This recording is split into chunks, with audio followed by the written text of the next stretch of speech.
331 BC. Near the small village of Gaugamela, in present-day Iraq, two vast forces of men are engaged in a battle for the future of the world.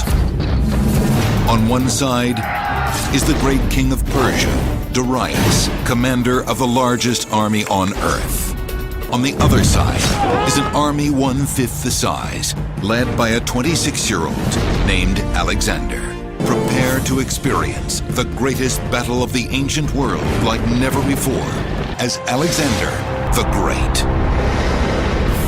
In 334 BC, Alexander led his army of 45,000 men east into the lands claimed by the Empire of Persia.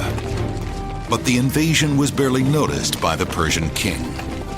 Legend says that while marching through the center of present-day Turkey, Alexander visited a temple outside the town of Gordium. Whether or not the story is true, I think it tells us something about the nature of Alexander, his character, that he was willing to look for inventive and new solutions.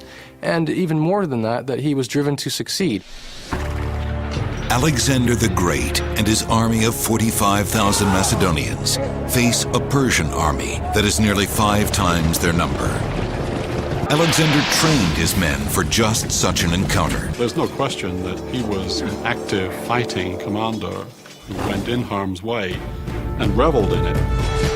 Alexander himself suffered combat wounds the equal of any of his veterans. The two most powerful armies in the world, the Persians and Macedonians, are about to clash. The Macedonian army moves first. Darius, king of Persia, has no intention of losing his empire. He had lost before to Alexander at the Battle of Issus. Now he is determined to crush the boy king. Battle of Gaugamela was pretty much the end of the Golden Age for the Persian Empire.